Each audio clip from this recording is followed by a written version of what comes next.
जब धरती से खत्म हो गया था ऑक्सीजन, क्या हुआ था उस टाइम? धरती पर एक समय ऑक्सीजन एकदम खत्म हो गया था। इतना भी नहीं था कि कोई जीव 2 मिनट तक भी जिंदा रह सके।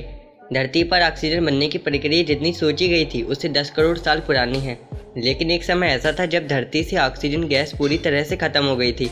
यह खुलासा किया है रूस, Canada, Sweden, south Africa, America के साइंटिस्ट के समूह ने। जानते हैं कि धरती से ऑक्सीजन कब खत्म हुआ था, फिर से कैसे बना और ये सब होने में इसे कितने साल लगे। धरती पर स्थायी रूप से ऑक्सीजन के टिकने की कहानी जितने साल पहले सोची गई थी उससे 10 करोड़ साल आगे तक बात पहुंच गई है। अब शुरू करते हैं धरती पर ऑक्सीजन की कहानी। ये बात 450 साल करोड़ पुरानी है, जब धरती के वायुमंडल में ऑक्सीजन की मात्रा शून्य थी। लेकिन आज से 243 करोड़ साल कुछ ऐसा हुआ जिससे वायुमंडल में ऑक्सीजन का मात्रा बढ़ने लगी। ऑक्सीजन आने की वजह से पर्यावरण में बदलाव होने लगा। कई स्थानों पर ठंडक बढ़ी तो बर्फ जमने लगी, बड़े बड़े ग्लेशियर बनने लगे। कुछ ही लाख सालों में पूरी धरती पर हिमयुग आ गया, चारों तरफ बर्फ ही बर्फ जमा हो गई। वैज्ञानिकों ने जब 232 करोड़ साल पुराने पत्थरों में मौजूद रसायन की जांच की तो पता चला कि ऑक्सीजन उस समय धरती पर थी। लेकिन अब एक नई स्टडी सामने आई है जो ये कहती है कि 232 करोड़ साल पहले से लेकर 222 करोड़ साल तक ऑक्सीजन की मात्रा अत्यधिक कम और ज़्यादा होती रही, यानी ये स्थायी नहीं थी। आखिरकार एक ऐसा मौका आया जब धरती ऑक्सीजन के मामले में एक स्थायी स्तर पर पहुंच गई। ये नई रिसर्च प्रसिद्ध साइंस मैगजीन नेचर में प्रकाशित हुई है। कैलिफोर्निया यूनिवर्सिटी के जियोलॉजिस्ट एंड्रयू वेकर ने कहा कि ये पूरी प्रक्रिया बेहद जटिल रही है, यहाँ तक कि बदलते समय की गणना भी बहुत मुश्किल हुई है। धरती पर ऑक्सीजन का बनना शुरू हुआ समुद्री साइनोबैक्टीरिया से। ये बैक्टीरिया फोटोसिंथेसिस के जरिए ऊर्जा उत्पन्न करता है। इस प्रक्रिया को ग्रेट ऑक्सीडेशन इवेंट यानी ऑक्सीकरण होना शुरू हो गया था।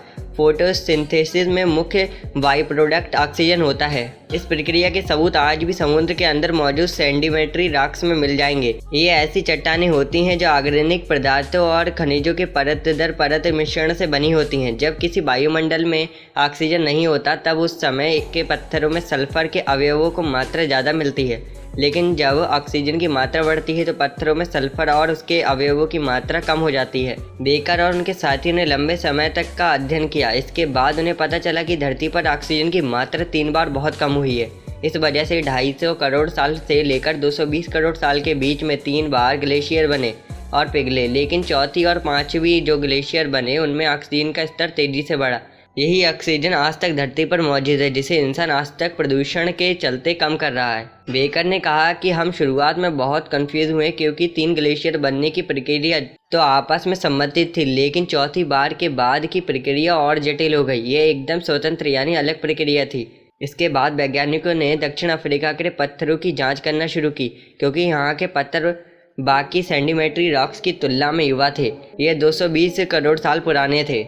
बेकर ने बताया कि शुरुआती समय में वायुमंडल में ऑक्सीजन की मात्रा में लगातार बदलाव हो रहा था। ये बेहद असंतुलित था। ये अचानक से बहुत ज़्यादा हो जाता था, फिर अचानक से एकदम न्यूनतम स्तर पर पहुंच जाता था। इसके बाद हमने मीथेन की स्टडी करना शुरू की।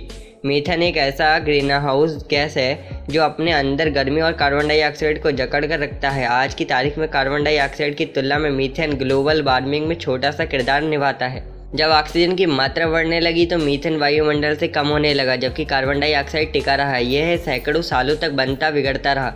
उस समय ऑक्सीजन कभी बहुत कम होता था तो कभी बहुत ज़्यादा। इसलिए इस प्रक्रिया को लेकर अंत में जो नतीजा निकला वो ये था कि साइनोबैक्टीरिया ने ऑक्सीजन पर बनना शुरू किया। ऑक्सीजन ने मीथेन को ख़त्म किया और कार्बन डाइऑक्साइड बनने लगा।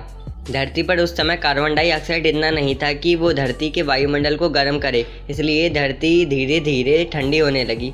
धरती पर बर्फ जमने लगी, ग्लेशियर फैलने लगे और सर्दी आने लगी। फिर इस ग्लेशियर और सर्दी को कम करने के लिए धरती के अंदर से गर्म लावा ज्वालामुखियों से निकलने लगा। धरती गर्म होने लगी, ज्वालामुखियों से मीथेन गैस निकलने लगी।